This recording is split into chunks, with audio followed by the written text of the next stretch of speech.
All set? Good evening. Welcome to the Rules Committee meeting for the Cleveland Community Police Commission.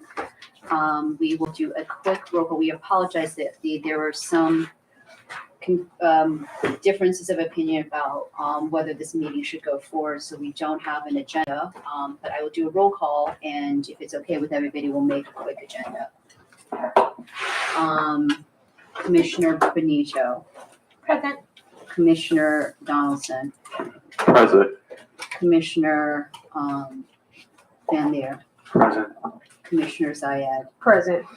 And I am Chair Wang, and I'm present, and we welcome Chair Rodriguez to the table. So we have two proposed rules for assessment. Did we want to make a quick agenda for these? Who wants to propose? Yeah, make a motion that we create an agenda if that's needed. Okay. Seconded. Okay, so we're going to do a vote on that. Benito. Aye. Donaldson. Aye. Lier. Aye. Syed. Aye. Wang. Okay. So what are the things that we're going to propose? Sure, what was your vote? Aye. Aye, okay. Well, we have 1.4.4, the leadership section is drafted, and 1.4.5 is the, what was it? Committees. Committee. And then there is 1.7.1, which we could also address. So it seems like there's 3 agenda items. I don't know if there are other reports or report outs or conversations that need to happen in new business or old business. So we are looking at these, and what are the other potential business items? Any new business? Through the chair, no new business necessarily, but I would like to just discuss 1.8, just so I can have a status on that and ideas as well. Do we have 1.8 printed out? Can we have that printed out by the time? Anything else that we wanna? Okay. All right, so I do want to say at the outset that Commissioner Zayed and I did not feel that this meeting should go ahead because of the state of these 1.44 and 1.45. As you can see from my paper, there's voluminous notes. I am concerned that the city, again, according to Mr. Goodrick, if you can please correct me, the city law department stated to you that even if the chair refuses to have the meeting, that if a quorum of the committee wants to have the meeting, that it has to go through. Can you tell us which member of city law stated that and was spoken but not written? To the chair, so we looked at Robert's Rules of Order and our bylaws first. It was not addressed in the bylaws about a chair having the power to cancel a meeting if there is not a consensus. So 2 points came up here. 1, it was noticed to the public that we would have a meeting. 2, you can't have a discussion about having a meeting in email because that is an e-meeting. And 3, because there's no provision in our bylaws or Robert's Rule of Order about canceling a meeting, we called the law department to see what the Sunshine Law says about a meeting. So if 3 members of, and this is from Amy Huff, who is the Sunshine Law expert over there, if a quorum of the committee attends a noticed meeting, then it is a meeting. So we are required to take notes and document that as a meeting. So it was already noticed. It wasn't agreed upon to cancel. All of our cancellations have been by consensus. There's never been a resistance to a cancellation in the past until this one. So that's where we're at. I think it's true that there has never been resistance to canceling, but there's also, it was a decision. I canceled this meeting on Monday because Mr. Walker was not available. Are you saying that Ohio Sunshine Law is the one that is stated? And is it possible to get a legal, since this could be an issue that comes up in the future, are we able to get a written legal consensus from Amy Huff? Because what Robert's rules are you citing? So there is no Robert's rule that states how to cancel a meeting. So, but what it does state is that a president or a chair, unless a power is enumerated in either the bylaws or Robert's Rule of Order, does not have that power. So since we have no written record of a power of a chair to cancel a meeting, and it's not in our rules or bylaws, it doesn't exist under Robert's rules. Therefore, a publicly noticed meeting must go forward unless it's canceled by consensus. So if a majority of the members want to go forward with a publicly noticed meeting and they show up, it is a meeting.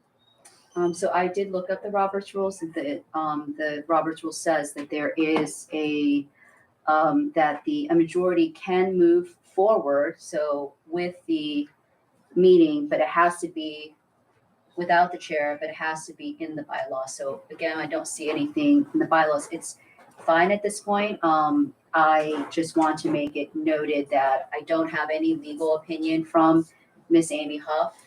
And I don't think that we should be operating on these on verbal secondhand information. I wasn't present for this meeting. So I'm making a request, Mr. Goodrick, if you can get a legal opinion from her. And if that's possible, because we'll definitely have this potential issue in the future. Mr. Van Lier? Chair Wang, I'm looking for your email from Monday. I see an email from, let's see. No, just like trying to. About the drafts, is that what Never you're mind. asking? Yeah, it's never mind. Just, Yeah, I did say that, and if it wasn't clear, these are not all the rules that we're looking at. I had intended to look at all of the drafts together because they are really about a balance of all the powers and the people in the commission. It is much harder to do that when we don't have all the rules proposed ahead of us. And it's not even just for things like decorum. I just think that they should be done together. So we can see all of the forces that are at play. It's very hard, especially we don't have even the other leadership kind of criteria for Mr. Goodrick at this point. So we're only looking at the co-chairs of the commission and the chairs of the committee.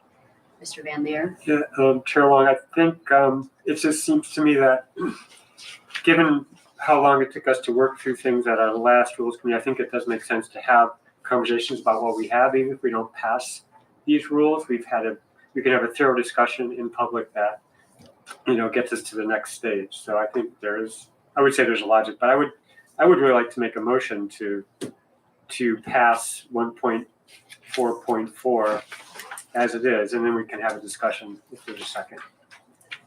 Is there a second? I'll second. Okay, we're opening up for debate. Who wants to go ahead? I mean, Peter, do you want to say anything first? No, go ahead.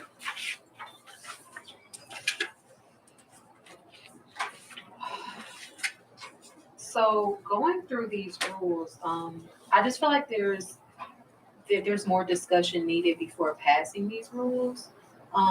As Chair Wang stated, I don't think that looking at them individually, we can make clear judgments, and just looking at them individually now and not seeing other rules at the same time. I think that we can, there's a shared document that we can make notes on and add and adjust online. We can have conversations. I could talk to you, maybe Chair Wang could call people individually to see what they want to add. And I think we should finalize the document and not have any rigorous discussions or any detail. There's so many things that I feel like need to be adjusted before we move forward, that we would be here a long time tonight. I just think that's a conversation we need to have offline and perfect this document more before we go forward with adopting this tonight. I didn't see any measures for enforcement of some of the very vague wording to some of the rules. So I don't know if that's something that we could discuss tonight, because we don't even really have a clear idea of what the enforcement looks like. I think that would just take more research. So I'm done there. Okay, anybody else? Before I Well, give my- to the chair, to Commissioner Zayed, it feels like this is the best place. Maybe we don't pass it tonight, but if there are edits and suggestions, I think we should talk about it in public. So, and then if we need to go back to a draft, then we can do that. But this is how the public. So I think might be good. there's two things we need to decide first. Can we equitably look at this rule in isolation by itself when the third component of leadership, Mr. Goodrick's rule, is not here? I think our shared desire is to make sure that all components of leadership work in a cohesive fashion, but that one part does not have more power than the other.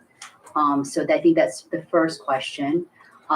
I share Ms. Zayed's concern about Mr. Goodrick had proposed that we make amendments to it, but I know in Robert's rules, I mean, I have about 30 different comments about this. It is not possible to make 30 different amendments. So if we would like to just have a discussion, I think rather than make amendments, I would be open to that. But there's a core issue that's very problematic in this rule as written. So I'm happy to explain it further. So there is a motion on the table, and so I think we're already past the point of discussing whether to discuss it because we're in the middle of the discussion. But I think that the way that if you have 30 different things, I think we can just go ahead and talk through those. And Tonight, you want You want to? to talk about 30 different things tonight? no, I think we spent should. 2 hours doing it, and then however far we get, we get. Yeah, I think given the nature of this combination, we should really focus on Robert's rules and talk to the chair and just not address each other directly and wait to be recognized. That's how this is supposed to work. So I'm just suggesting that so we can really keep it more formal because we clearly have had problems with that. To the chair, I would like, I think that this is too much. There's too many corrections that need to be made. I don't think that the motion was to pass this as is tonight, and I don't think that this can be passed as is tonight.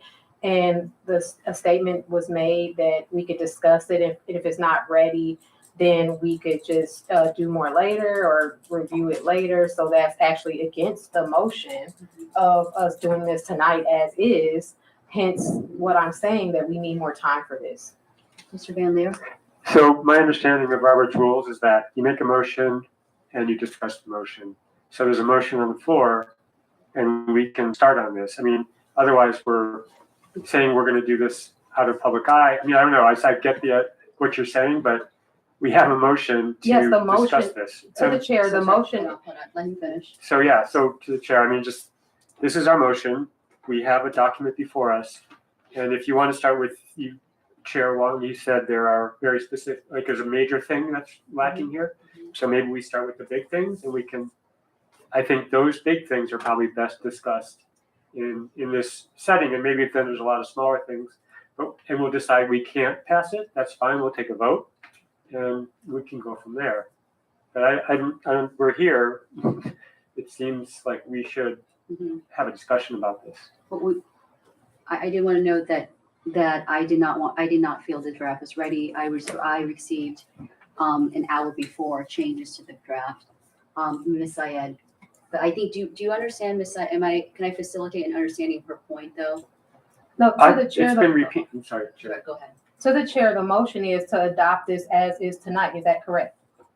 The motion is made in Robert's rules, and then you have a discussion. And if there are About amendments the to be made, motion. no, we can have discussions about this. We can go through a process of discussing the document. But That's that's my not the understanding. motion, it's the, Chair Wang, I've made a motion. But you made a motion to adopt as is. You see her point? rather Yeah, than a but motion this to is how Chair Wang, this is my understanding of how it works is you make a motion, you make amendments. You can make amendments to this But- document. if So- somebody, go ahead. I'm sorry, Go to the ahead. chair, would you like to make an amendment to the motion? No, I would not. If we'd like to vote, let's just vote. Chair So Wang. I do not think it's ready for a vote because there are significant issues. I think the problem I'm having is that I know in Robert's rules to make an amendment upon amendment upon amendment is not possible. And I have multiple problems with this draft. So I am happy to discuss this tonight. And there are serious issues that will affect us all. So this is not an attempt from us to filibuster this. If we can have a discussion, then we can have a discussion. But I'm a little bit concerned that, and one of these issues, the core issue was actually mentioned in small part, but I do not see it through email. I just noted it and it still has not been changed. So it seems like it seems like there seems to be an effort to rush through this passing of this motion. So what would we like to do? I would like to open it for discussion sincerely. But it seems like we cannot participate sincerely in the discussion when there is an active desire. Are you going to be able to hear our concerns when there seems to be, we're so far apart that there seems to be, Mr. Van Lier seems to think that it is ready to pass now, right? Or he would not have made that motion. And Ms. Zayed is on the other side.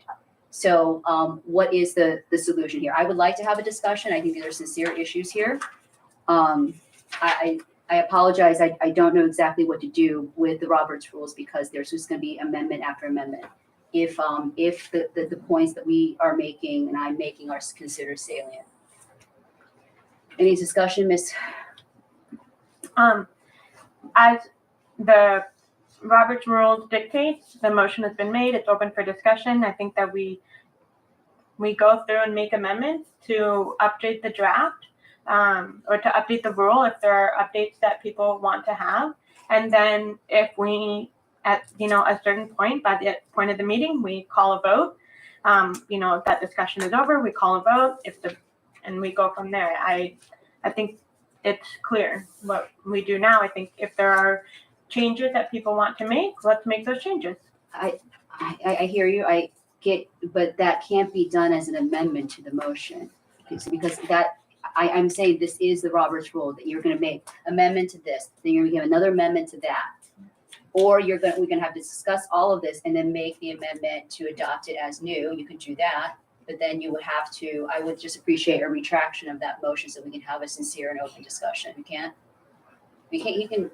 So you could. And I'm a little concerned that one of the issues was mentioned was not changed. And there are significant issues. I am very wholeheartedly saying that there are significant issues here. And this was not, some of these issues may not have been seen because this rule is being passed in isolation. And that was not the intent. There also was another problem is that my original hope was for us to take a look at all the rules together, all the violations, and that was not done. So here we are, but that's fine. And Zayed. also to the chair, there was an email sent out at 3:49 p.m. today that had changes to this document that I was not able to review because I was actually at work.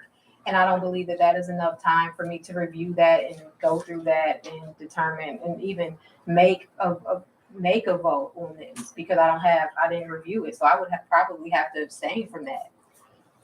And that's not fair because it was sent at 3:49. I at least need 24 hours. To the chair, the first version was sent on Monday, I believe, but I'm not sure which changes were made. Yeah, there are There were some some changes changes on made. here and I just did not have time to review those. To the chair, to Commissioner Benito, can you summarize those changes that were made in the last today?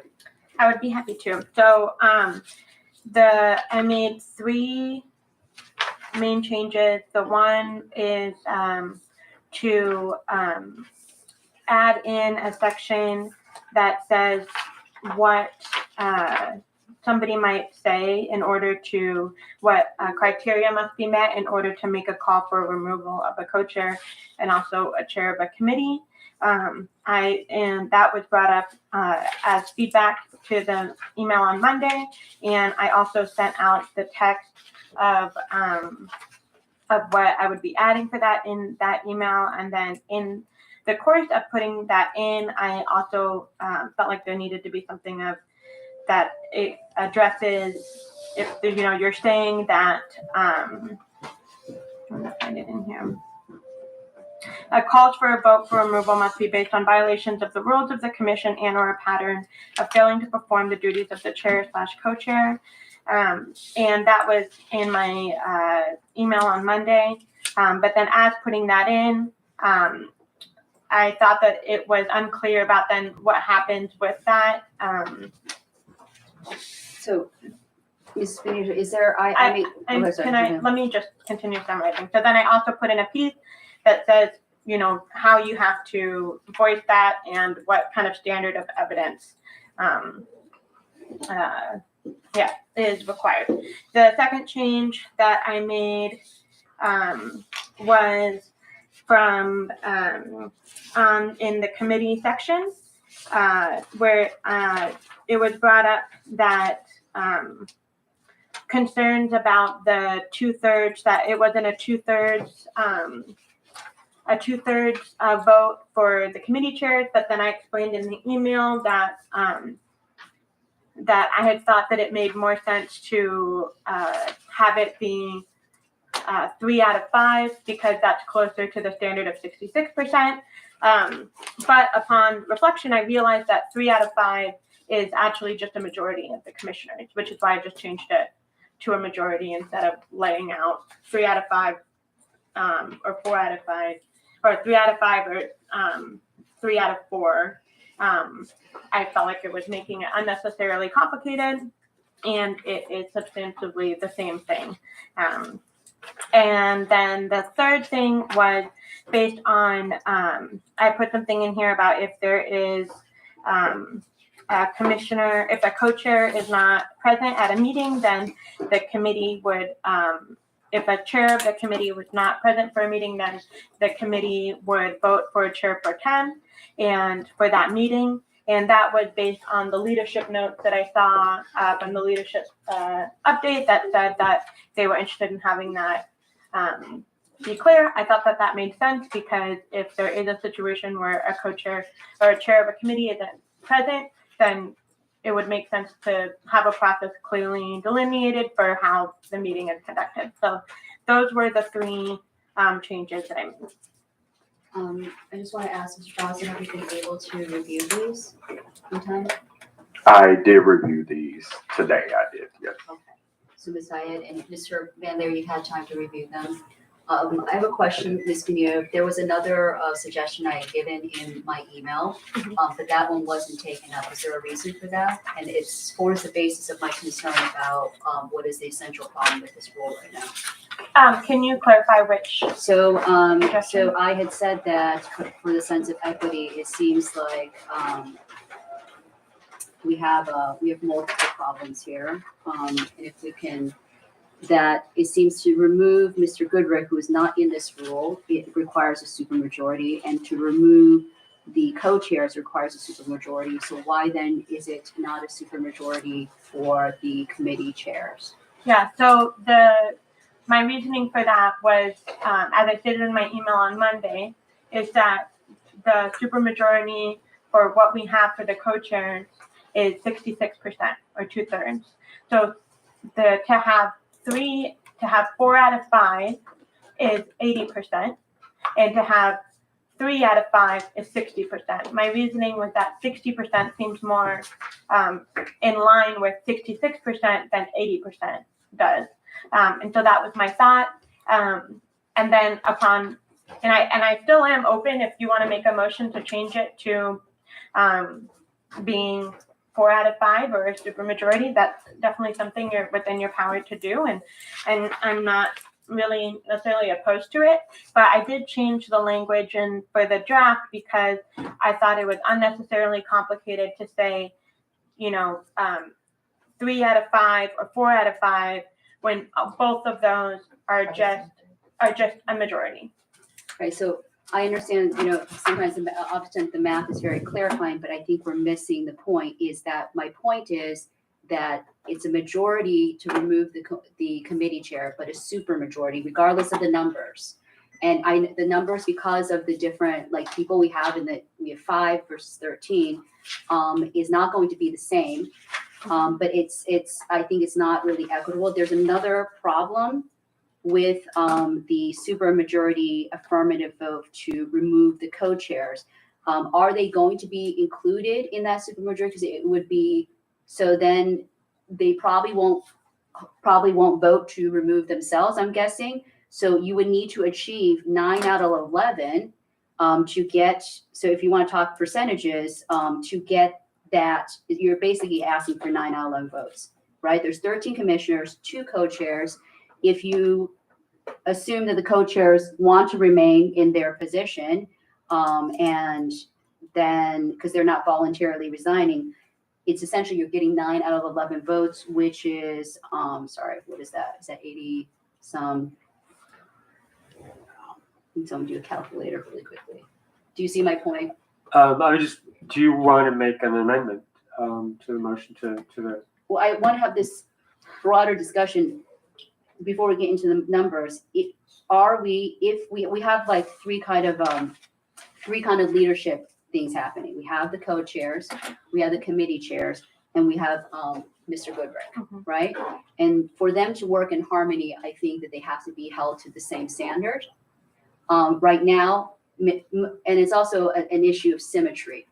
Both all of the leadership, the co-chairs, the committee chairs, and also Mr. Goodrick are affirmed and elected by majority vote, simple majority vote. However, it seems to reverse them. Only Mr. Goodrick and also the co-chairs require a supermajority. Well, he's by charter. Point of order, or point No, to there's the a chair. supermajority. If you, it is in the that's in the charter, Right. the so that's- removal and it's not removal of me, it's removal of the executive director, whoever that may be. So it is not, it is in the charter, that number. It wasn't something that was created in the rules. Right. So my point is still, it's a lack of symmetry. You have a majority vote to elect someone, a supermajority to remove them, but not the supermajority to remove the committee chair. And if I can make my whole point, there's another problem with this, because in this rule, you've given power, even though it's a little bit interesting. It says co-chairs do not have any more power than any commissioners, but I think that they have one vast power that's been added, which was that if there are more than 5 committee member or 5 commissioners interested in the committee, 5 is the maximum number, that they can choose the committee members. That was already in the rule. That was already in the rule. So then there's a conflict. I think that's an enormous amount of power that in order to, that both they cannot be removed without a supermajority, which essentially is a 9 out of 11 vote, and they have the ability to determine the configuration of commissioners on certain committees. And you can see the problem with them, hoping, right, that it is possible that multiple commissioners, more than 5, will want to be on a committee, and then we have the power given to 2 people that cannot be removed without a supermajority to decide the configuration. I just think that some part of this is not really equitable here. And it seems to be not a good balance of power. I just have a question. Yeah. To the chair, do you feel like it would be better to lower the standard for removing the co-chair, or to raise the standard? I mean, I hear your concern about the equitableness of it. I think that my thinking in it was that because they're very different sized groups, then maybe the same exact rule might not make the most sense. But I think that you're bringing up a valid point about the equitableness of it. And so I'm curious, which do you think it would make more sense, to raise the threshold for the committee chair, or to lower the threshold for the co-chair? Does Mr. Bailey want to go first, so I can answer? Well, I have a related but different point, so. So I think the issue now that Mr. Goodrick is, okay, so we have right now, I wish we had a little whiteboard. We have Mr. Goodrick, he cannot, the executive director cannot be removed except through a supermajority. Is that stated as 9 out of, is this a specific number?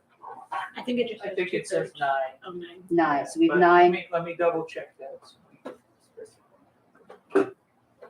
We have the ED, we have the co-chairs. We have the committee chairs. And they are all elected by simple majority, right? And the ED can only be removed with or without cause, right? It says 9 out of 13. Yeah, I think it's with or without cause. But there's another mechanism, the ED can be removed by council, or is there? So, that is, let me pull it up here and I'll answer it, so. Can I make a point while?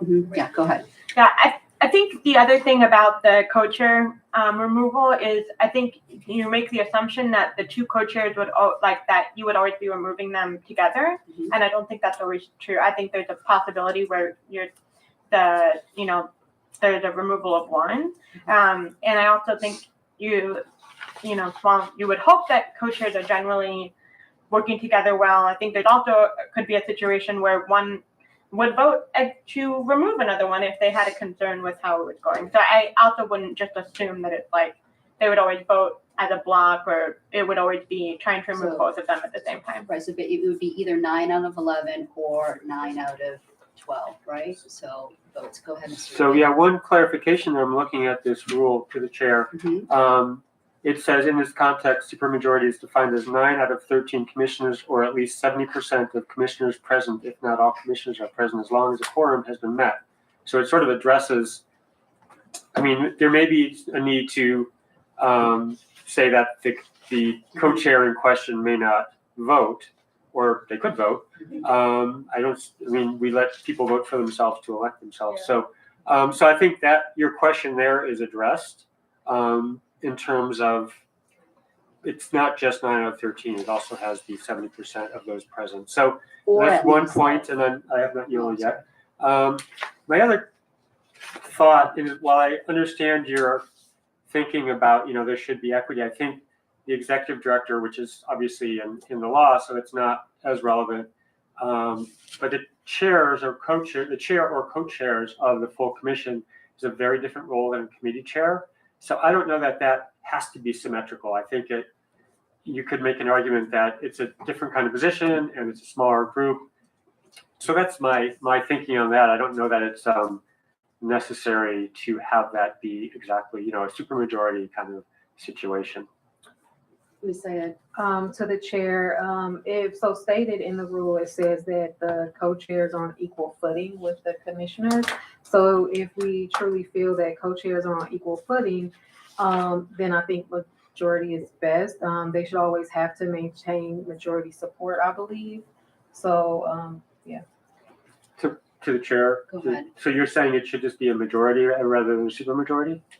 Well, I think that, I'm asking through the chair. yeah, so Okay. I think maybe there's a little, if I can clarify, there's a little confusion. What I'm saying is that there should be symmetry within the election and the removal process of that person. We don't have that, and then there should be some type of equity across the board for the 3 positions. The ED position is not movable. So Mr. Goodwin, can you tell us what the charter says? Yeah, so for the charter for the ED, and keep in mind, this is because it could be politically targeted, right? So the removal is higher once it's appointed. So there's 2 standards for it. One is if the mayor wants to remove the executive director, they have to have just cause, and it has to be, and then it goes to a second phase, where if the mayor finds cause, then it goes to the commission, and the commission has to have a 2/3 majority of the commission. Then there's also, the commission can directly initiate the removal with or without cause, and it's also 2/3 majority. 2/3 here, and we're counting, it says 2/3 majority, but it doesn't say 9 out of 13. No, it does not say that. It says All right. 2/3 Which majority. is 66.6%, and here we have 7. We haven't edited Mr. Goodrick's rule, the ED's rule. And I do want to go back to your point, Mr. Van Lier. I'm trying to understand, I don't want to miss the larger point. It says, in this context, supermajority is defined as 9 out of 13 for the co-chairs, or at least of 70% of commissioners present, if not all commissioners are present, as long as quorum has been met. So it's not, I don't think it solves the problem, because it's saying if we don't have 13, all you need is quorum is 70% of that, right? Right. So, To the chair, if I may, Mhm. 9 out of 13 is like 69% or something. Right, it's very so similar. it's. Which is why. Yeah. But, okay, so I think my concern is, still stands that if the co-chairs and I think the co-chairs and committee chairs, because, they are within the commission, I'm concerned about the differences in standard. I do believe that to be successful co-chairs, if you cannot maintain the majority support, are you actually the right co-chair, right? And it could be two different co-chairs. So I'm trying to think, but here's the problem: if we lower the removal process to simple majority, I'm concerned that there will be, because there's political motivations happening, what I perceive in the commission. So that will make it very, very unstable. You know, but certainly I would argue, let's just take the ED position out of it. The co-chairs and committee chairs, I would argue for equity between those two. And also, we need to talk about within the election and removal process. If we can get past those things, Mr. Van Yeah, Lier. to the chair, I think at this point we've gone around, so I think what would be appropriate would be to make, propose an amendment and see how that goes. So if you have amendment language you'd like to propose, then So we can I vote on would it. think that, I think the simplest way to resolve this, because if we make everything simple majority, we're having multiple roles under a lot of duress, and we don't have like stability. So I would propose that the committee chairs have 4 out of 5 also, which is a super majority, because it's not a simple majority. We can't get the numbers right because of the numbers of commissioners. So then the co-chairs still stay at 9 out of 13, and the committee chairs stay at 4 out of 5.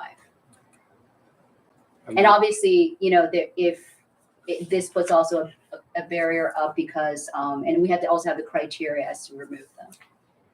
Any thoughts on that? Well, I was just wondering if you're making a motion Do I make an amendment? to amend, or, So motion it's- to amend. Motion to amend, that, can I make the motion to amend?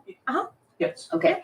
Motion to amend that the committee chairs have, in the removal of the committee chairs requires 4 out of 5. 4 out of 5, well, Yeah, I would make it general so that it's, no matter how many people are on the committee. so everybody, So say maybe a supermajority, I think is maybe what you would say, right? but the chair, I guess, there's no other way. Yeah, it will always be everybody. So to the chair, one other point to consider is some committees don't have a full 5 all the time. So they need to be a super majority. Is 3 out of 4 is not a super, is it a super majority? You could, as this, the co-chair piece is written, the 70, you could put a percentage in there. That would solve that problem. So, okay, so then you say 4 out of 5, or what percentage was 3 out of 4? Because the lowest it can be is 2 out of 1, right? 1 out of 2. 2 out of 3. Let's So try it's either, 3. You have to have at quorum. least 3. you'd have So 3, you have yeah. 2/3, which is 66%, and 3/4, which is 75%. So at least 66%, you could say. Unless there's 5. Like, but why don't we just, if there's 4, it's this amount. If it's 3, it's this amount. 2 is this amount. I'm not trying to make, but my concern still is connected that if the co-chairs have the ability, see, it's all contingent, to name committees, the members on the committees, that's a lot of, and the co-chairs can only be removed with 9 out of So the 13. chair, have you made, what's the motion? Well, I had to think about this, I'm sorry. Okay. Do we understand that it's connected? That it's possible that, say, 7 people want to be on that committee? What is the criteria? I guess it requires, what is the criteria for the co-chairs to be able to select among those 7 or 6? So that they don't pack that committee with people that may be politically influenced by them. Madam Chair, if I may speak, for the previous instances, there was a Google Doodle Drive, Doodle. Doodle that went out, people signed up, and it was based on your ability to sign up and who was first. So it wasn't, I like Benito, and it was conducted in the leadership meeting where there were 2 others present, the other co-chair as well as the executive director. Maybe we can outline that, but it's not, oh, I like Commissioner Zayed or I like Commissioner Van Lier and he's gonna be on the committee. It was, everything is public request. So actually, when we sent that in the email, it is for public record. And if anybody would like to see those records, you can receive that too. So I think there are checks and balances in place to ensure that I'm not strategically creating committees to move a agenda. That's what I am interpreting from your statement. So I would like to ensure the committee as well as the public just the general process that was outlined for various committees, because we did have an instance, it was policy that we had like 7 members of the commission that were interested, and members were selected based on their preference, and calls went out to ensure that they were still interested and that their schedules were able to accommodate. And prior to even calls, a message went out to all commissioners to make sure that they're aware that this has transpired. Okay, thank you, Ms. Benito. Yeah, I think that what you're getting at is concern about that if the co-chairs have the ability to select if in a situation where there's more than 5, that they can select which 5 end up serving, and that could influence then a removal process. I think my thought on that is that the seating of the committee would happen prior to the election of the chair of the committee. And so I think it's a little bit, the makeup of the committee has already been determined when the chair is selected. And so I don't think that the co-chairs potentially, you're concerned about how, who the 5 are decided will really impact the removal, because they are also the same people who impact the selection. So if we're concerned about how, does that make sense? Because the 5 people who would be voting on removing somebody are the same 5 people who voted to put them in place. That's what's not clear to me, is that I understand that I wasn't making a personal attack. What happened this time is that this policy was a good example. And I remember that there was a volunteer that stepped away, and I don't know exactly, it was 7. I think maybe it was 6. Regardless, if that is the intention of the co-chairs, but it says right now is that they have final authority, it's vague right now. And this contiguous with the fact that you cannot remove the co-chairs, but with 9 to 13 is concerning to me. So it would have to, I think you have to, certainly I think for equity, I think you would make the committee chairs 4 out of 5 or 3 out of 4, 2 out of 3.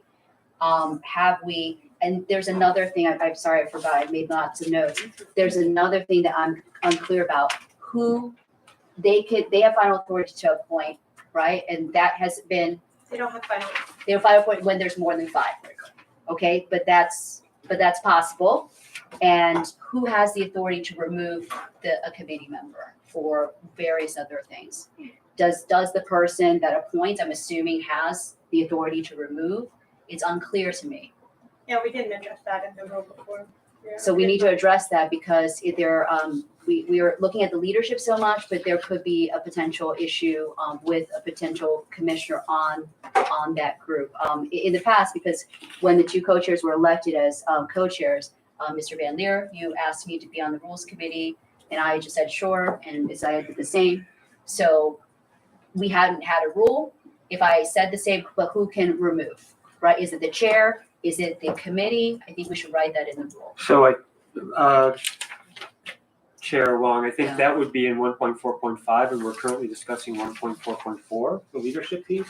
I mean, removal of a committee, the committees are in 1.4.5. I understand that, but I feel they're all. So I guess, in terms of process, I think we need to have a clear motion to amend on one issue, like a single issue, Chair, so that we can proceed and not going around and around and around. I understand, but you do see my point that they are crossing over. Again, I'm saying we should just have a clear proposal. Thank you.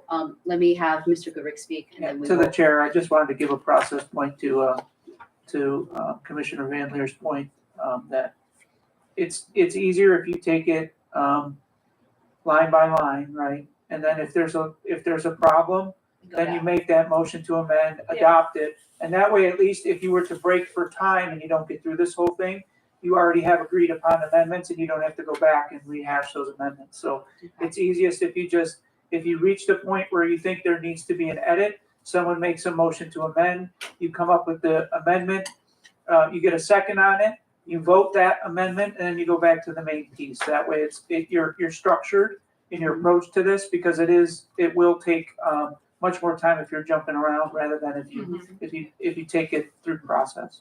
To the chair, so just going off of what Co-Chair Rodriguez said, do you think that it might be, we can adjust the language about the co-chair's like authority with choosing that additional member, and just say they will initiate a process, like the process that you laid out. So it's not like them making a personal decision about a commissioner based on political views, but they will enact a process. It's like, first come, first serve, or whatever process you guys did that was impartial.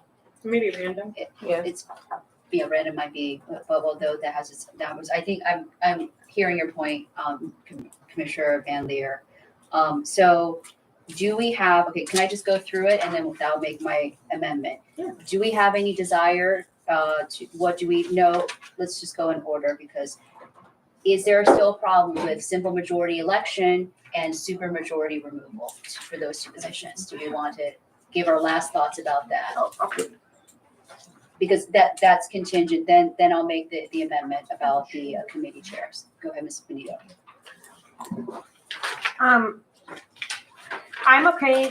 I know that we're not discussing 1.4.5 right now, but I see your point about, them being related. I think generally my only concern with the 4 out of 5 is that then, No, I'm talking about simple majority and super majority to remove, just that symmetry. Is it equitable that it requires a simple majority to elect, but a super majority to remove? oh yeah, I think so, because I think it's typical to have one standard for an election and another standard for a removal that it's harder to remove. And I think to your point, so that it doesn't become a political move that happens frequently. Okay, so in the simple majority, it's complicated in the co-chairs with multiple candidates potentially, but so then you think that is equitable. So then what is your argument against the equity, like having the supermajority for removing co-chairs? Is there any thoughts on that? I'm sorry, can we just have a motion and just like real clear, because we still are jumping around. I'd love to, like, if you want to make that motion to amend, can we just do that? And then we know what we're talking about? I'm still honestly not certain about this symmetry between the simple majority and then the, I will make the amendment then. Oh, go ahead. So the chair, I still believe that if they were elected with a majority of the commission, that they should always have to maintain the majority support of the commission. That's just what I believe, but I do see where they need to be equal as far as the co-chairs and chairs of committees. So if both are super majority, I think that's the most fair. If you guys don't agree with that, my first stance on maintaining majority support. So Mr. Johnson, do you have any thoughts about first maintaining majority across election removal and maintaining equity between co-chairs and committee chairs? So the only thing I was going to say was that I know that we discussed in 1.8 that we were going to talk about a process for voting the co-chairs. So I see how all of this is going to relate to each other. But that said, I am in support of simple majority to elect and remove. And then with the co-chair process, that to me, I think 2 out of 3, 3 out of 4, or 4 out of 5 would also be reasonable as well, because when you look at the math, it just makes more sense in my opinion. So what are you proposing? And without amendment, just to clarify the numbers, simple majority would be 7 out of 13 for co-chairs. That becomes a problem if there's three more than 2 candidates, it depends on the voting procedure, as you Right, said. right, But let's say 7 out of 13, and what are you, so 7 out of 13 to remove them. correct. And then the committee chairs, 3 out of 5 to elect, and 3 out of 5 to remove, right? Is that- So, if no, it's I was five. saying that I believe it could be the same for committee chairs as well. Right, so So- just 3 out of 5. If there's 5, If there's 5, yes. simple majority, and then if it's 4, then it's still 3 out of 4, and then 2 out of 3.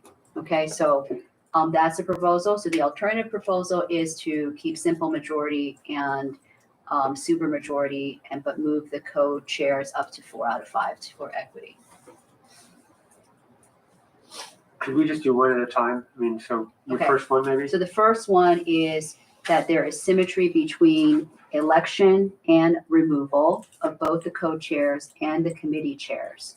So we would have, if we had 13 commissioners, 7 out of 13, we're gonna have to figure it out with that voting process, what that means, and also 7 out of 13 to remove.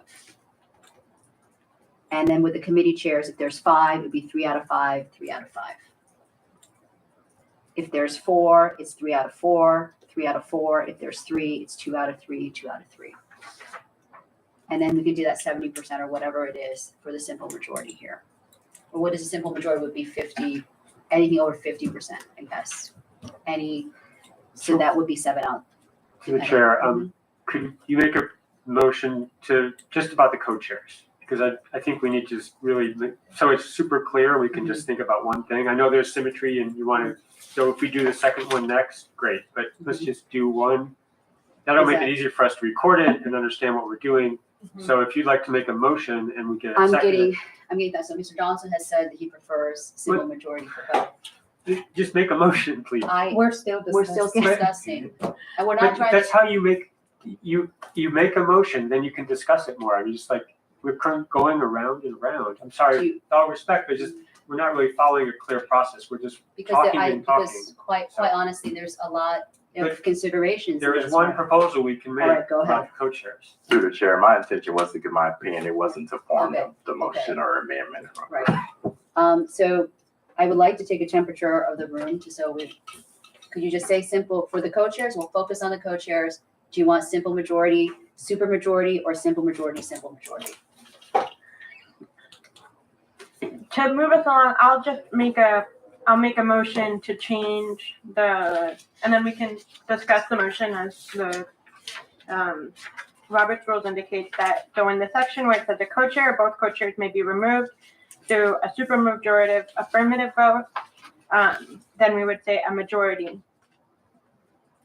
affirmative vote for removal in a full commission meeting. And then we take out, in this context, I don't think we really need to. So majority is defined as 7 out of 13. Yeah, I don't think we need to put that in there because I think what we could say is a majority vote for removal in a full commission meeting of all commissioners present, as long as there is a quorum met. So over 50% majority. Can we just say that? Or A full commission meeting, a simple majority affirmative vote of all commissioners present, as long as quorum has been met, to conduct commission business. simple majority of, Not a super, just a majority. so if that, the quorum would be 7, do the, and it's the majority of every present commissioner, not As long as there's a quorum, including the co-chairs. including the co-chair. What do we think about that? Well, so Make a we have, motion. I made a motion. You need a second point. There's no second right now. So I made a motion to change the language from a co-chair or both co-chairs may be removed through a majority affirmative vote for removal in a full commission meeting. And I'm just gonna put it at that. I think the rest of it is. So if there's a second, then we can move to discussion of that motion.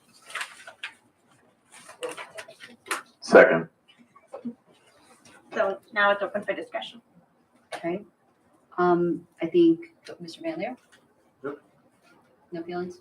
So the only concern is that it back and forth, but I think that it's pretty clear that the co-chair should be, and it's separate. I think we need to be clear. It's not like we have to remove them as a unit. It could be one single co-chair. If we can adopt language for that. Yeah, I actually do. Okay. I think, I would vote against it.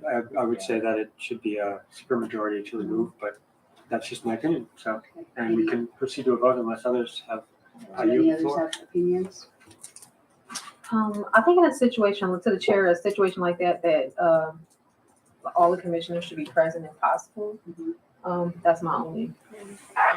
I agree, and that's why I put the piece in here about that 2 weeks notice had to be given, in order for that motion to be made during the meeting, so that the commissioners would be aware that this was happening, so then hopefully people would attend. Right, but what I'm saying is even if like someone couldn't attend, because things happen, like I don't think that a chair should be able to be removed with just 7 commissioners present. I think it's a little, Go ahead. yeah, to the chair, I think it's a little challenging to say that for some items, 100% of commissioners have to be there because we don't have other orders of business that require 100%. And I think there's been very few meetings where we've had 100%. I mean, I in a perfect world, I agree with you ideally. I don't just know how feasible that is. Are you saying 100% is required or something a little bit more than 7? Yeah, I would say, Do I we think want it's to set a pretty minimum? important. I don't think 7 is enough. Mr. Johnson, any thoughts? Mr. Van Leer? Well, yeah, to Chair Wang, to the chair, having in my Having self-interest, having a supermajority. supermajority would address this issue. But I understand the reasons that you are saying not to. I'm not so opposed, but I still believe that a supermajority would be better. And I tend towards Mr. Van Leer's view. Mhm. The problem is and I understand when you're trying to move us along, but it's contingent on other powers that they have. And that's what my concern is that if there's a super majority and they have the right to seat the committee without defining what that process is, and we're just kind of going on good faith that they will do it in a fair way. I think that's a little bit too much power for me. So that would be, but I'm tend towards Mr. Van Leer's view that the supermajority would be, but it's contingent for me. And this is why it's getting so complex with these rules. Go ahead, Ms. Benito. I honestly agree. I made the motion because I wanted us to move the work forward, but it's something I was willing to do if that's what it seems like, because I think that you're talking about, we want to have these two things be the same. Yeah, I mean, I think I'm in agreement about having it be a supermajority. So, I mean, can we call for a vote on the amendment? So we would like to repeat the amendment, please. Oh, the amendment was a co-chair or both co-chairs may be removed through a majority affirmative vote for removal in a full commission meeting. Okay, we take a vote. Ms. Benito, Nay. Mr. Donaldson, Aye. Mr. Van Leer, Nay. Mr. Zayed. I'm sorry, can you repeat that? The motion? Mhm. A co-chair or both co-chairs may be removed through a majority affirmative vote for removal in a full commission meeting. Nay. And I'm voting nay. Okay, so we've got that done. Now we need to move to the committee chairs. What are we going to do there? Right, so that means we need to make a motion do we want to make the motion for the supermajority or do you want to talk about the committee chairs first? Do we want to make them equitable? Chair Wang, Director Goodrick had made a suggestion that we kind of go through quick line by line and stop when we see something that needs to change, unless we want to just do this. It's fine to do this first. I just Yeah. wanted to raise that. Seemed I like a understand good that. idea, I think this is an essential, Okay. like a broader issue. So Sure. do we want to make the supermajority? Because we haven't affirmed the supermajority now. Or it is as it is. And what do we not want to do with the committee chairs? Mr. Walker, you have a comment? Just a point of clarification. I don't, are you skipping ahead to 4.1 1.4.5? Yes. Oh. We can't, because there's a, We're on one. I know. 1.4, so you can't take any votes on 1 point. And this is a struggle I'm having because I think there has to be a power balance between the two and they should not. Can Can I make a we, suggestion? yeah, go ahead. So my understanding is that if let's say we were to go through this and pass this, Mhm. I think that it seems like, and then let's say we got to 1.4.5 and we decided that we voted on something in here that we feel like, actually, I think 1.4.4 needs to be amended in order to match that. We could just Well, re-vote on I understand. 1.4.4, right? how about I make a motion? I make a motion that about this only isolated issue, that we look at this thing together for the co-chairs and the committee chairs. So we can establish what we want for these two roles, vis-a-vis each other and the powers that they have. And then we will go line by line through all these things. So that's my motion. Point of clarification, I think if you were to do that, you'd have to include that in 1.4.4 because as Mr. Walker said, we can't skip to another. We have a motion before us. We're discussing 1.4.4. So if you're suggesting and proposing that we insert that language into 1.4.4, that may make sense, but Yeah. you can't jump around. So the chair, can we table that? Can we, What if there's no second adoption? is there a way to make a motion to look at just that part from both? No? No, but there's already a We have to motion on the retract. table. So then we But have to retract the other motion. yeah, but I don't think there's anything All wrong with if you want to add the language. Okay, so then, why don't we add language? Someone propose, are we making a motion to add language that would let someone we haven't It's even your decided. motion. You So made the motion. I'm going to propose, language in, this bullet point that says the co-chair and both co-chairs may be removed through a supermajority affirmative vote for removal in a full commission meeting. In this context, supermajority is defined as, 9 out of 13, blah. So that paragraph, we will add an addendum that says, a committee chair, and Mr. Lier, are you taking notes for this? Yeah, Ryan is writing. A committee chair, concurrent, likewise, a committee chair, for the sake of, symmetry will be removed with a supermajority of the committee members, and present. So it would be 4 out, and I would like 4 out of 5, 3 out of 4, or 2 out of 3. Okay, you're gonna have to say that a lot Yeah. slower. So, I would take out the part about the symmetry. I don't think you need that. okay, so committee chairs, to the same end, committee chairs may be removed through a Okay. supermajority. Do it a couple words at a time. Okay, it's, I mean- especially as you're kind of going back a little bit. Very difficult to do this. I mean, Can I make a suggestion? I'm just doing the math here. So 4 out of 5 is 80%. 3 out of 4 is 75%, right?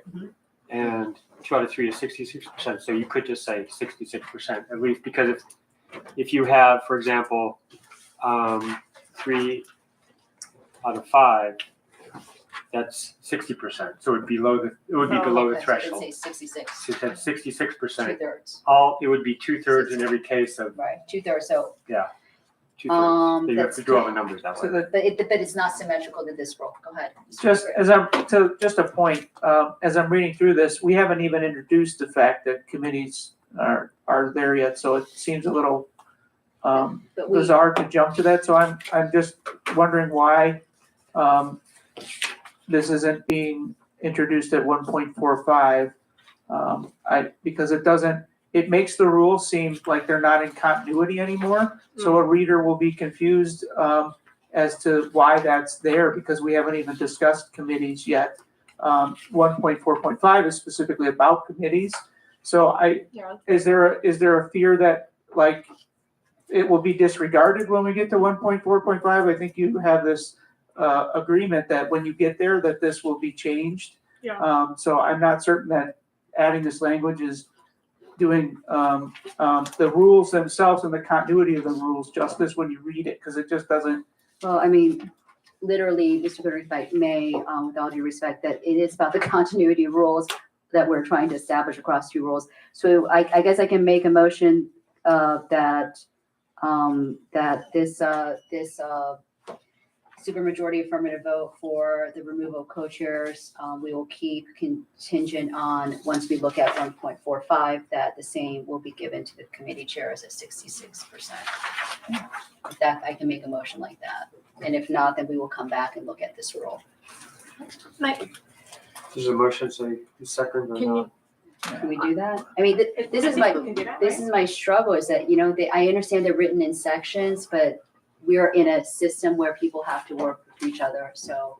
So is there a motion on the floor? So that's my motion, is that we will keep the supermajority removal vote for the co-chairs. Okay, does it have a second? Contingent, I'm not done with the motion, thank you. Contingent on the committee chairs getting the same supermajority in their removal process in 1.45. That seems to be out of, that's discussing 1.4.5. So if there's no second, it dies. Right, I think that's not an appropriate amendment. Sorry. It's not an amendment, it's just a motion that, how can we ensure that these two things are passed contingently? They're written separately, but I'm struggling to, and there's a lot of things in here. I'm struggling to understand. What is the original motion? Could I please, don't, Ms. Rodriguez, That's 1.4.4. Ms. Rodriguez. I'm just saying, point of clarification. What is the current motion on the floor right now? we're amending 1.4.4. Okay, but Well, to the chair, we haven't Let's just do it. amended, no amendment to 1.4.4 has passed yet, so. no amendment, and we cannot get through all of these. I understand that we're not gonna get to 1.45 unless we make this amendment and table 1.44 and go to It's 1.45. It's been seconded, you 1.4. can't, We have second, we have discussion. you Can can't. we call for the vote?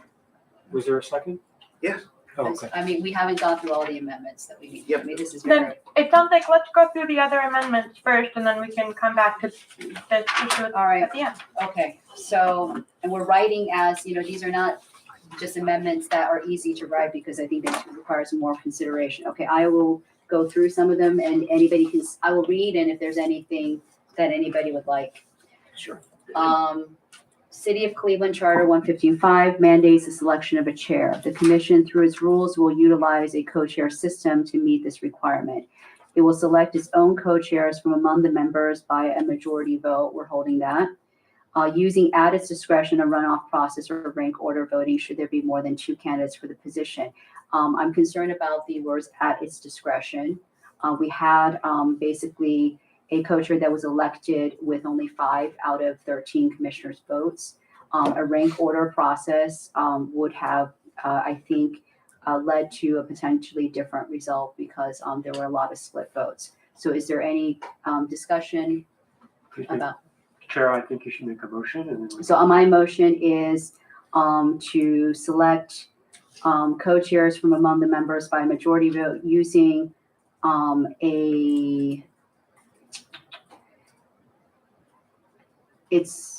should there be more two candidates run off? What did we have this time? We didn't have a run. We voted them together, right? Mhm. So it should be that we have to say that they need to be voted on separately. That we vote one. So the runoff would be you vote for the first one, you get it, and then the second round you vote for the second one. And the ranked choice mean we vote everybody together, and it's So what is your motion, Chair? we don't, is it clear what is happening? Because we did not do this during this iteration. We voted on them in one cycle. We voted 2 at a time rather than 1 at a time and then another 1 at a time. So is that clear? To the Chair, then we did a couple of votes, right? So we had, I believe Voted yes, twice. No, we voted We voted together. I said a couple of votes. I know, right, but that's not. Okay, please, let me explain it. So we took a vote for both co-chairs at the same time. And then I think there was a tie, there was a multiple tie, and we voted Oh. again the second time. And that's, No, I don't Yeah. think so. No, that's Did not we? what happened. how do we do it? I think it was just one vote, It was and just we one vote, but Oh, I put just 2 remembered. names on the Yeah. piece of paper. Yeah. yeah, that's what happened. It Yeah. I thought there was a, Yeah, it was, whoever had first highest and second highest, so Right. it was on, Pretty but we didn't have a tiebreaker in that one, it was We didn't? one cycle. Oh, Because many. I'm got misremembering. three. I'm not sure why I thought that. So do we want to make it clear that they have to be voted on one at a time? I think that's fair. Is that clear from a runoff process? I'm just asking for, Is that what that's called, the runoff process? I don't know. but it's not clear if it's one single, because its own co-chairs from among by majority using a discretion or runoff process. Are we voting for its own co-chairs singly in 2 rounds or in multiple rounds? Do we want to write that?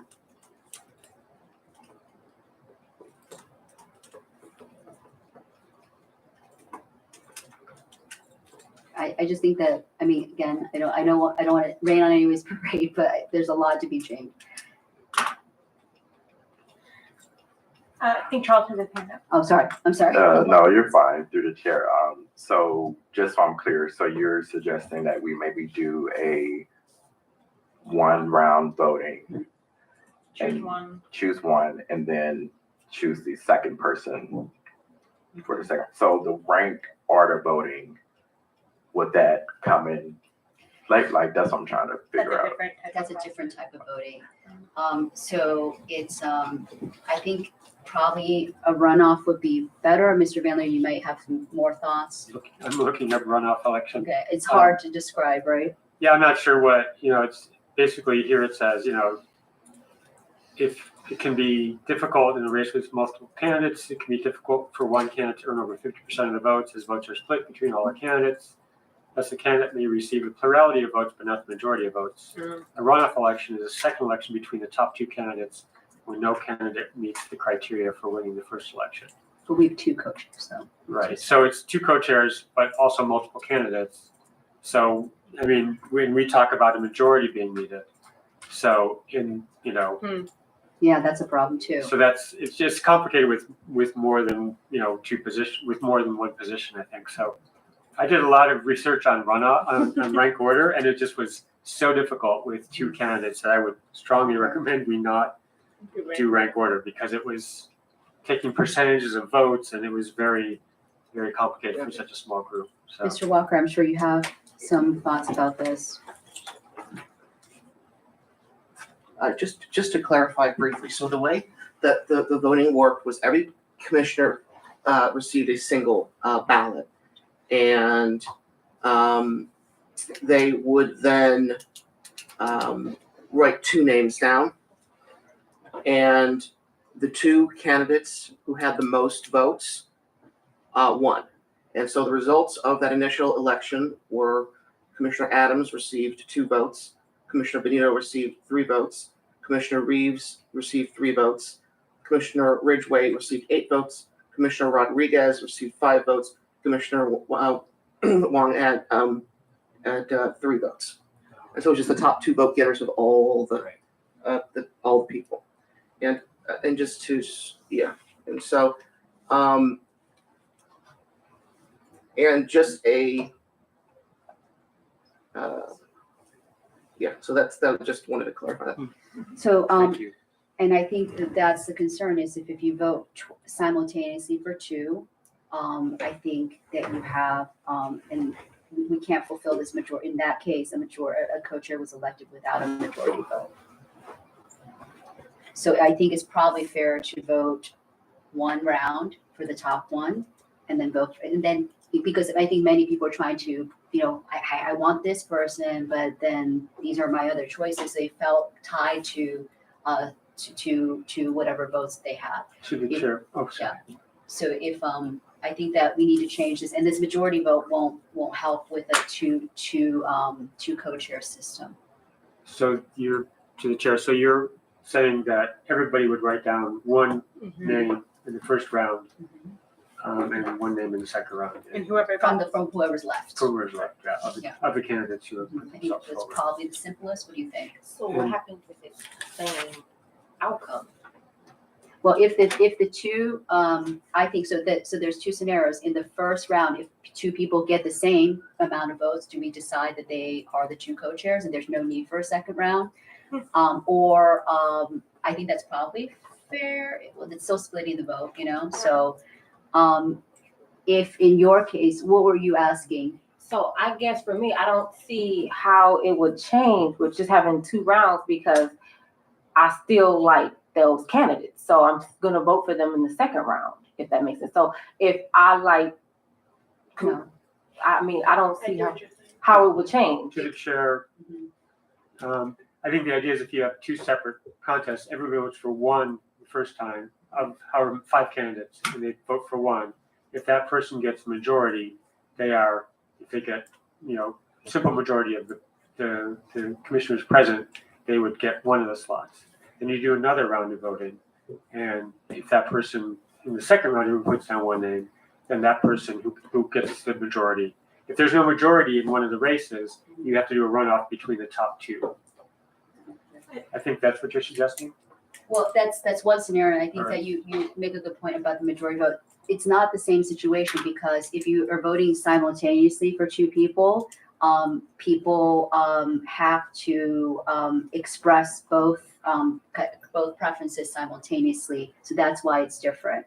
That's different from saying, here's my top vote, and that person gets removed, right?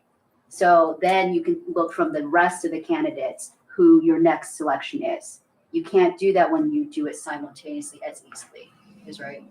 This is what, because I think people had, a lot of like top 3, 1, 2, 3. And to the chair, it's also, since we have the language of a majority vote now, we have to, that's even more complicated if we have 2 candidates in the same race, I think. So it might make more sense to do 2 separate races, and each one, if there's not a majority, as it states here, then it becomes a runoff between the top 2.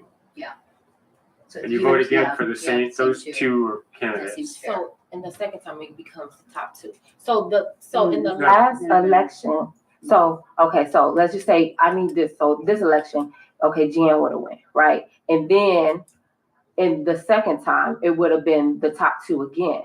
Well, no, not the top 2. If there's one person wins a simple majority, that is the winner. He or she. For they the are first winner. one, but we have. No, in the second one as well. They're 2 totally separate races for one person. Mhm. So say in this race, in our last contest, we would have, instead of having 2 candidates, we would each have written one name down, Mhm. and maybe Jan would have gotten 8 votes. Okay. And then we would do another round. Jan would not be in the running, Right. and everybody would again vote for, of the remaining candidates, one person.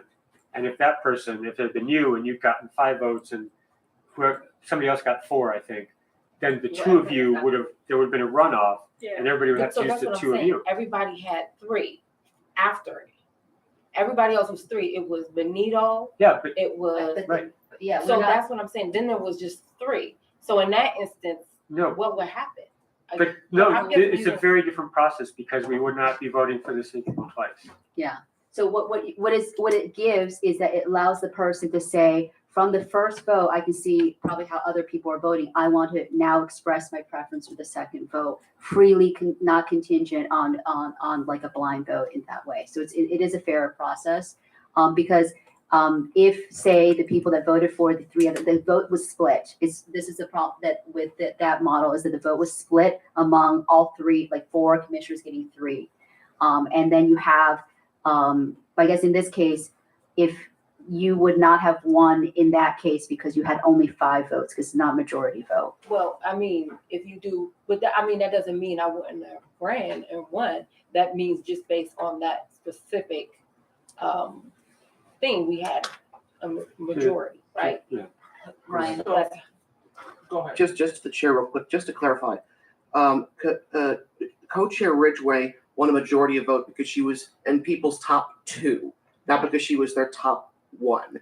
If we were to do the vote again, it may well be that she would have gotten no votes because maybe she was everyone's second favorite choice. Yeah. And so that is a possibility. And it's just to let you know, there's no guarantee that just putting up the vote will create a majority, a true majority, a person with majority support. Well, to the chair, I think if you have the runoff process among the top 2, then you do get in both separate races.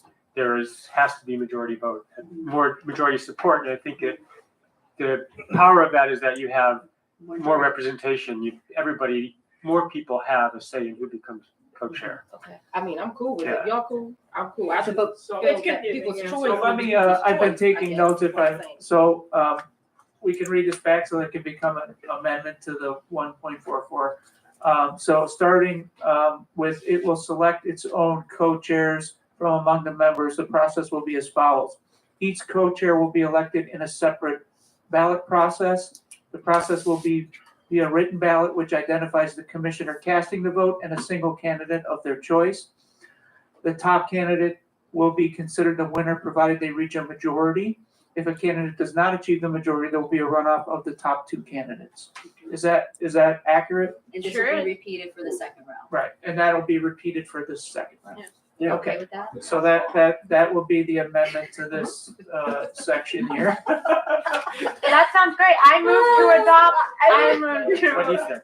I move to amend, 1.4.4 using the language that Executive Director Goodrich just read out. Well, of that section, where did you come up? Yes. Yes. Because I I think the spirit, okay, so, so we need to vote, so this is only, and we're gonna continue going. Okay. Because I wanna say the spirit is that no commissioner should be elected without, no co-chair should be elected without some approximate majority support. Okay, and the vote is split otherwise. Okay, so do we have a Commissioner Made a Benito? motion, there's no second so Oh. far. Oh, thank you, you. sorry. Commissioner Benito? Aye. Commissioner Donaldson? Aye. Commissioner Van Lier? Aye. Commissioner Zayed? Hi. Commissioner Wang, aye. Okay, let's move on. Whew. So picking up on the sentence, should there be, one candidate interested in serving? So that's where we would be next. So should there only be one candidate interested in serving, may proceed with a single chair according to the voting process above, right? Listed above in the first round. Yes? So are we saying if there's only one person interested, they still have to achieve majority of I think votes? so. I think so. And we'll just keep voting until we, Okay, all right, all we can right. debate it and we can appeal to each other, okay? Is that okay? Yes. Seems like you could get a majority. Is there any barrier to that? And we just get exhausted. Is there a problem with that? But then if nobody wants to be the co-chair, probably they'll vote majority for whoever wants. If we don't have two co-chairs, like candidates, probably they'll want to be, okay, You could do a write-in, yeah. write in your dog. Commissioner Van Lier must serve. So is that amendment by unanimous? Is there any dissent? So Is there you any might go through the dissenting? process? Okay, no. Okay. Can we proceed by, if we have unanimous consent, can we proceed by that without the voice Yes, if vote? you have Okay. unanimous consent, you wouldn't have to, do that. Okay. So. All right, may provides, the term of the chair is set by the commission and the rules amended once a term and election cycle is agreed upon. So what is the term of the chair? What is that reference? So to the chair, there is a conflict with this sentence when I was reading through 1.44 that you presented here. There is a described term of a year later in the section, on the second page. Terms will be 1 year and co-chair shall be selected no later than February of each calendar year with the exception of the first year. So that sentence is a conflict that says the term of the chair will be set by commission and the rules amended once a term and election cycle is agreed upon. It's my recommendation that sentence be struck because it doesn't make sense when I read it. I've been trying to read it for 20 minutes and understand it. So, Did you write it?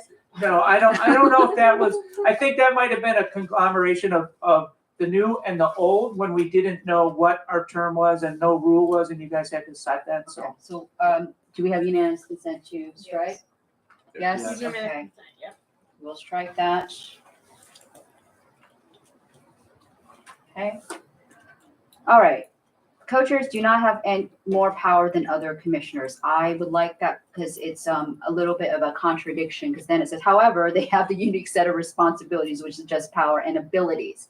What was your, Miss Benito, you wrote this sentence. Yeah, I think you're just kind of trying to put in the spirit that, that our co-chairs, don't have more power than any one commissioner. However, they do have a set. I mean, I guess I'm repeating what I wrote down. This is what I believe. I'm totally fine with changing it. Did you understand the slight contradiction? Is there an alternative? I think that my view of the co-chairs is like I think we could like break into how we define power and what power is, and we could have a philosophical conversation about that. I think my feeling is that the co-chairs just have a separate set of responsibilities. It's not necessarily that those responsibilities are more important than other responsibilities of commissioners. How about, can we put, all commissioners, say in the opposite, all commissioners have these powers. However, the co-chairs have a unique set of responsibilities and abilities for purposes, blah, blah, blah, blah. Sorry, I didn't quite hear you. All commissioners have what power? A list of powers. I think Oh. this is a little vague to me. More power, no more power than other commissioners. I get your sentiment, I get it, but it's we're matching kind of something very abstract power and then sets of responses, something very Sure. concrete.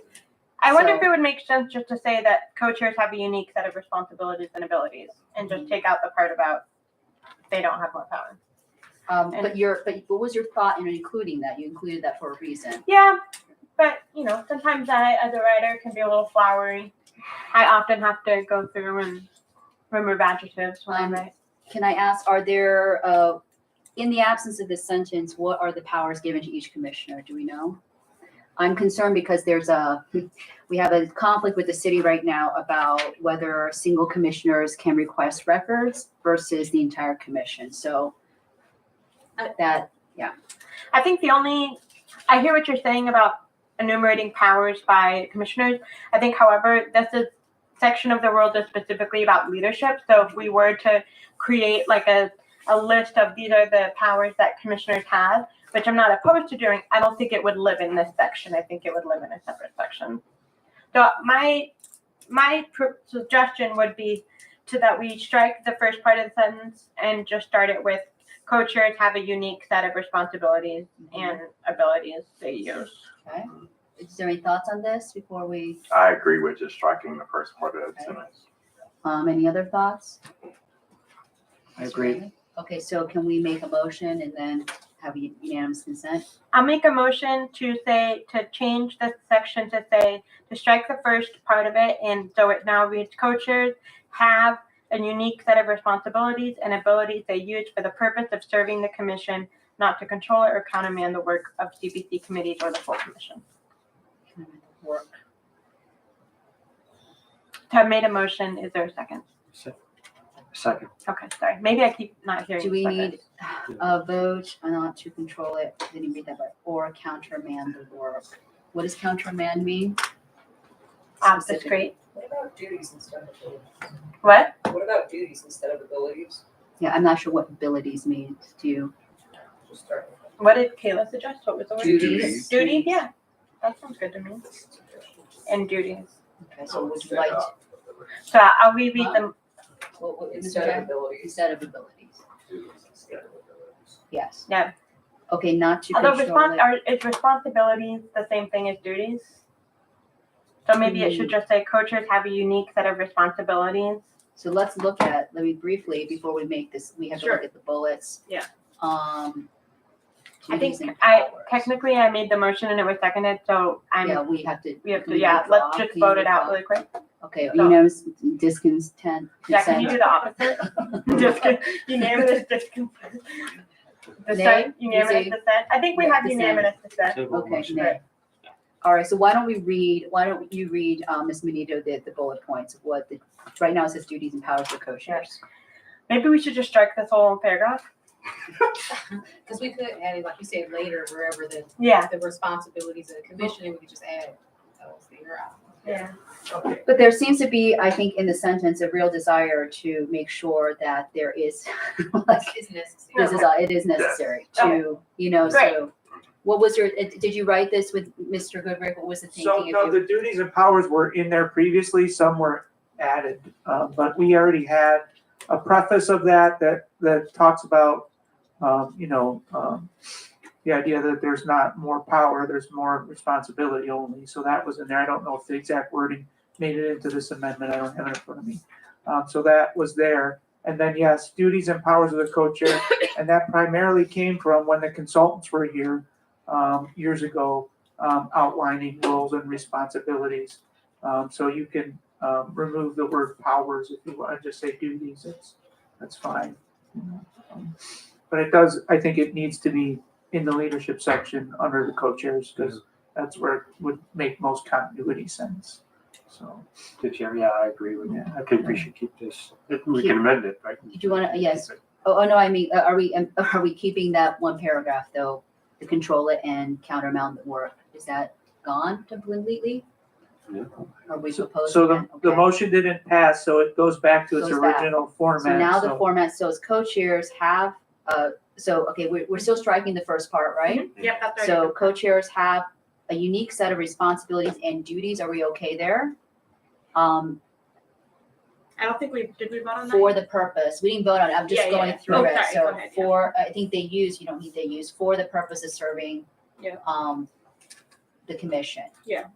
However, you can say however there, these duties and these responsibility duties do not, reflect, an ability to control the commission or countermand the work of CPC committees or the commission in its entirety, or the majority will of the full commission, something like that.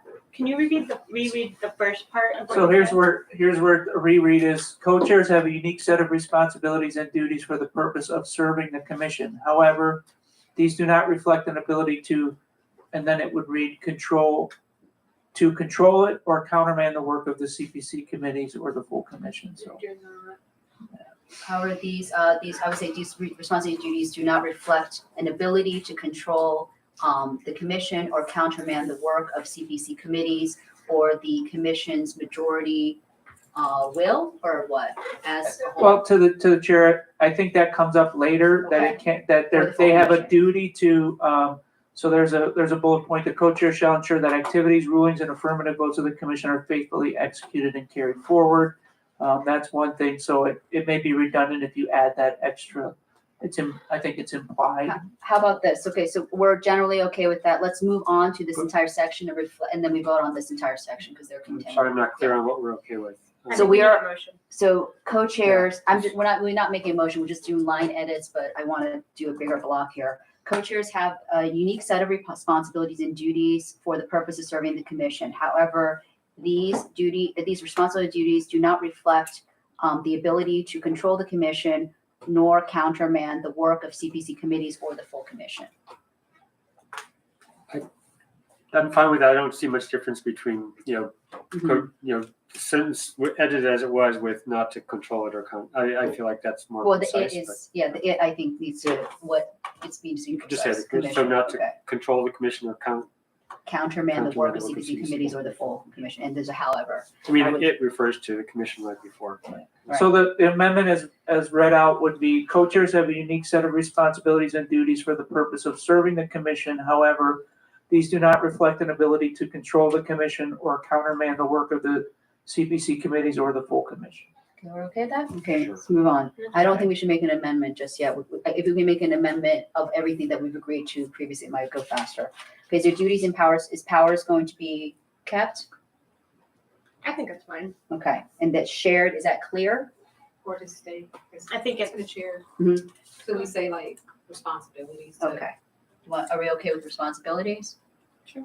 Okay, Responsibilities in place of powers? yes. Okay. For the co-chairs, do we need to, it's clear what shared means? Yeah, that was Okay. already Okay, there that's before. okay. So, let's keep reading. I think it's just referring to that these can be split up between the Right. two. Okay.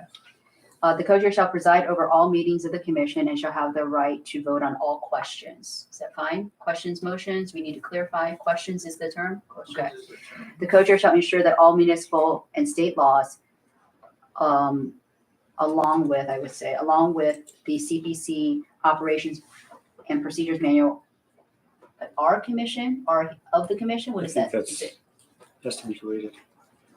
Or adhere to, Of the yeah. commission. or The of the CPC commission. operation, yeah, this is Of the redundant. commission, or of the Yeah, commission. well, this says CPC already. Yeah, right. CPC operations, so along with the CPC operations procedures manual, another Or adhere comma, are adhered to.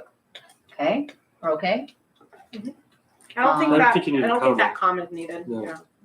Well, it just makes it clear. I see because our it's like commission just needs to be removed, that's Yeah. what I call, so. It'll read, the co-chair shall ensure that all municipal and state laws, the CPC operations and procedure manual, are adhered to. Okay. No, I think it needs, for clarity, I think it needs along with, yeah, and then I need, it needs like a a clause, because there's an and, municipal and Yeah, state I laws, see. and then CPC operating and, so it's not clear which things belong together. Okay, so the co-chair shall ensure that the activities, rulings, and affirmative votes of the commission are faithfully executed and carried forward. I'm just asking us to look at every adverb and adjective. Is faithfully executed, does it need more specificity and carry forward? There seems to be vague. To the chair, I do think, I don't know if this is the right place, but I think there needs to be like timelines suggested for this. What do you think about that? To the chair, I think it's a little difficult to lay out because I think depending on each activity, ruling, and affirmative vote, depending on what the thing is, there might be a different type of timeline. One thing that it does say later in the rule is that in the in the co-chair report, there has to be a status update given on any previous votes. So I think that's that's kind of what I was thinking is a way to ensure that it's happening in a timely, fashion, that at least there's kind of a report out about it. But I think it would be hard. I think every type of thing would have a different type of timeline. Should we say carry forward in a timely manner? So, to the chair, in law, it usually says without delay or Okay. in a reasonable time frame. Yeah. And that's left to interpretation. How about without delay at the end, okay? Is that okay with you? Is that okay? Or immediately or something. That's a high standard. Within 24 hours, yeah. Yeah. Now. With all Within- due haste. Yeah. Or all deliberate haste, as I think hers. So the co-chair shall act as the spokespeople in all matters pertaining to the commission as a whole. Okay. The co-chair shall sign all documents on behalf of the commission after approval by the commission. Is that majority vote? What does approval mean? I don't think that's the issue here. Okay. That's somewhere else. That's going to be. Okay. Yeah. The co-chair shall perform such other duties and responsibilities imposed upon them by the commission. So, Oh, no. yeah, we're imposing them on you. Any thoughts on that? Nobody will want to run for co-chair after they hear this meeting after. Right, this is what happened in the last commission, right? Mr. Jackson had to serve as co-chair over and over again. All right, okay, that's fine. The co-chair shall act as the direct supervisor of the executive director or designate an alternate commissioner to assume this duty. Is that okay with you, executive director Goodrick? Direct It's not supervisor. up to me, but Yeah. that's the way it's Well, do you always. have That's the way it's always been.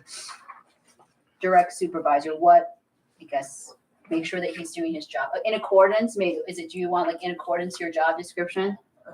I think that's already in the executive director portion. It talks about the. Okay.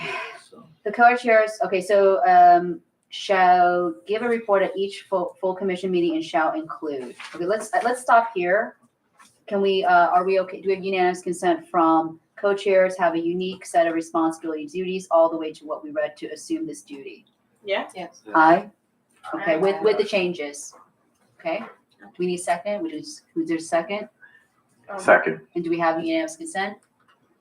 Aye. Aye. Aye. Okay. Aye. All right, the co-chair shall give a report at each full commission meeting and shall include the following. A list, okay, this is confusing to me, a list of non-CPC committee or full commission meetings. I think I know what it means, but could you clarify, whoever wrote this? Sure. Meaning, I don't expect the co-chairs to read out a list of all the CPC meetings they attended. So it's So- any non-commission meeting. I see, the non is how about say any meeting aside from, maybe clearer, aside from CPC committee or full commission meetings? Sure. The list of, the non is kind of, I don't know if it's being that's fine. distributed to the next one, so that's why I didn't understand. Is that okay, Mr. Goodrich? So Including- read that back. I'm sorry, I haven't had a format. A list of Meeting. All meetings they excluding. attended by either or both co-chairs. A list of all meetings. So we're just eliminating that. No. A list of That's what not, I how about read you say, when I was writing let's it. say non-CPC meetings, that's what it means, right? non-CPC meetings. A list of non-CPC meetings attended by either or both of the co-chairs, comma, any relevant updates. Relevant is, do we have an issue there? Is that too, I didn't want them to have to,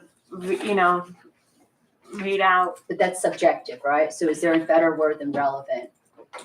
Yeah, I don't know. Well, it depends because sometimes you may be given information that you may not be able to share.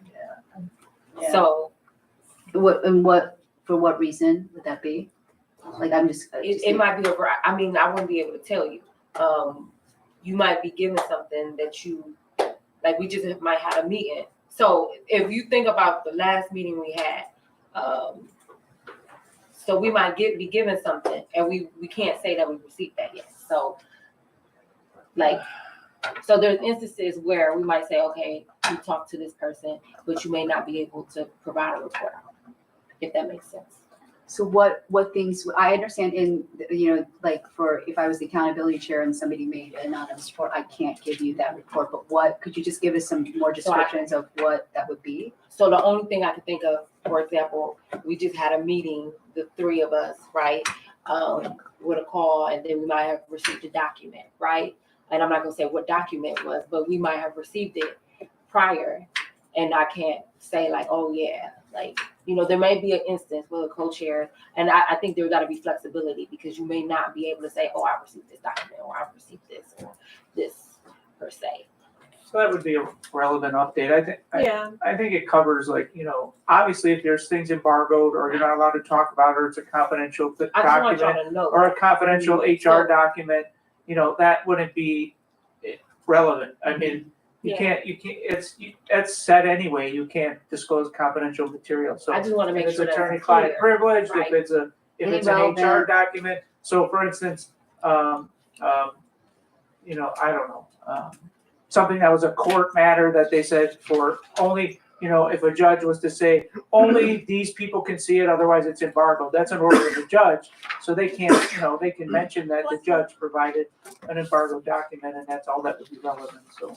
Yeah, but I just want to make sure that that's clear. We may not be always able, and I don't want it to be perceived as like Secretive. you're not right or you're not providing relevant information. Does that make sense? Mm-hmm. So that's just a general comment being in it. So sometimes that happens, and I just want you guys to be aware of that. And keep in mind too, this is at a full commission meeting. You want all your reports to be clear, concise, and to the point. You don't want rambling reports. You don't want overly detailed accounts of everything that happens, similar to committee reports. You don't want the committee to recount every single moment in every conversation, and then only what's relevant to summarize the business of the committee. All right, so we're okay with relevant, and then any decisions made at those meetings. Very, I think we're getting an Ohio sunshine problem here. Any action items? I mean, you're just, so it's like if Chandra goes to MRAC, right, when she comes back, she decides what's relevant to the CPC and report, it's similar. So if the co-chairs are at 5 Oh, different. any decisions at those meetings, exactly, those at the meetings, non-CPC meetings. Yes. Any relevant updates or decisions, how about this? Or decisions made at those meetings, Sure. and any action items from those meetings. Okay? Is that okay? Any relevant updates or decisions? Or decisions made at those meetings and any action items from those meetings. Okay? Should we just change it to any relevant update, decisions, or action items? Yeah, that would be fine, made at those meetings. Is that okay, Mr. Litter? Yeah, that's, Yeah. whatever you guys want, I'm just taking it down. Decisions or action items? But you can see it in front of us, we're Yeah, having yeah, trouble. any hard time relevant editing. updates, Decisions decisions. or action Or items action made items. at those Yeah, meetings. okay.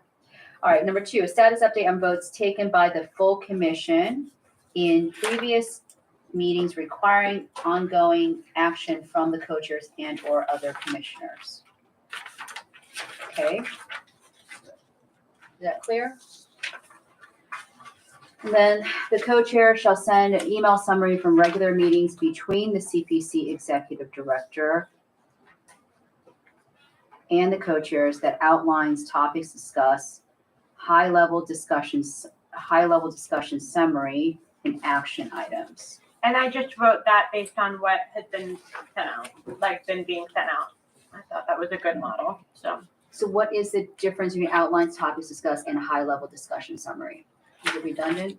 Or did you I don't intend think so. something It's else? like the top, like in the email that they sent out, they're like, the discussion is NACOL, and then the high level discussion is, we're waiting for this, or Okay, that kind of thing. so summary of those topics, right? Outlines, topics discussed, a high-level discussion summary of the topics. And action items, okay. To the chair. Yeah. I just want to give you you're at 10 minutes. Yeah, So I'll just give you your options here. You do have to, all our meetings have to allow for some public comment. All right, so why don't So technically, when a motion's still on the floor, if you don't finish the business of that motion, that's the first thing you have to pick up at the next meeting, unless you extend the meeting to finish 1.4.4.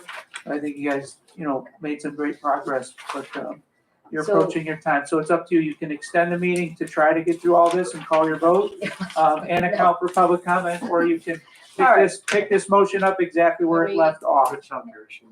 Okay, you would cover your issue. Okay, so we will, so do we need to unanimous consent this part up to here? Oh, yeah. We want to do that? I have a question to Oh. the chair. How often do the chairs meet with is it on a regular basis that they meet with the executive director? Well, we try to meet at least weekly. We try to meet weekly, but sometimes it depends our schedule, if our schedule permits. Because I think that each set of co-chairs should establish how often they meet with the ED, and then it be stated how, so we can know when to expect these updates. I hear what you're saying. Oh, It's just for accountability to make sure it's actually happening. So why don't do you want to just table this then and think about this Yeah. more? Don't do unanimous consent, we'll pick up from here. Does anybody want to make a motion for that? We could just do the first part of that, the numbers. I think we did already. I think we did. Did we did. do unanimous consent up to that bullet? Yeah, this bullet, I think we did. Yeah, but I'm saying just the last Oh, part the of last that page, because we've already talked about that, right? yeah. And so we can just have that page done and start it. Okay, so that's another bullet. So do you want to do unanimous consent for the bottom of the page 1 and 2? Someone make a motion? Go for it. I'll make a motion. Oh, seconded. Okay, unanimous consent? Aye. Aye, okay. And then would anybody like to make a motion to table this 1.44? Thank you for the vigorous discussion, and then we will move on to schedule another meeting Public comment. for public comment. And There is another meeting scheduled now, right? We have a regular meeting November 1st, or we can, whatever. We probably should do another meeting. We'll do it on doodle, but does anyone want to make a motion to, so we'll just table it, right? I think, No, do we we need need a any- motion? There's a motion. Do we need a I motion motion to table this until the next meeting. Well, I don't think it's a table technically. I think it's Oh. just your business didn't finish, so Doesn't it? it picks up at your at your old business immediately. Tabling, I think, means to be, Nothing Oh, else. right. you're not You will calling go a vote from the on it. beginning You again. decided to Yeah. not call a vote on it, and you're Right. gonna put it aside. You guys haven't reached that point. You're just reaching the end of your meeting, and which means the business will have to continue. Business will continue. I mean, I'm not good. If there's definitely something else that comes up, we can talk about it again, but we will start at this point in our next meeting, and I will send out a doodle for the next meeting, because I think. And just keep in mind, you cannot, so no edits or discussions about it offline, Yeah. you could pre-think Bring your what you want to, what you want to have when you come back, but you can't, So, make like this, changes to this document, working changes without. so given our vigorous editing, I would encourage everybody to take another look at this, and if we can, and because there are contingent parts, even though the rules are discrete, to think about the broader issues and connections. Okay, so we will now move on to public comment. Ms. Lou? Don't miss me, I'm right Oh, here. sorry. Lou? Lou? Ta? All right, congratulations. The starting of this particular commission started with a very bad notion. I believe the community, lots of people are aware that lots of the members are appointed with some kind of a relationship. I'm talking about some of the people having relationship either with city council or the mayor. We do have members who do not have any political ties got appointed. However, I think the charter amendments itself had a flaw. So that did not help any of you, because that has created a situation that the ones having some political background, in this case, I would say that in a simple way, people feel these commissioners tend to form little groups. And the ones without the political backgrounds who actually have the ability to do the work, but either they are being pressured to be the peacemaker or being pressured to take the bad name. This is the reason why first half of the history of you guys working together, people feel that you guys don't even follow the rules you guys really set for yourself. So today's meeting is a very important. Nobody was over talking somebody else, stop other people talking. Everybody actually could express themselves. It's good. You show that honestly you don't know, and you are willing to learn, and you are willing to work. That's what the community needs.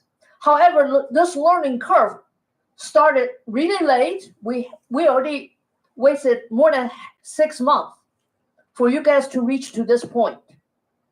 So you guys really have to set this as an example to speed up the process.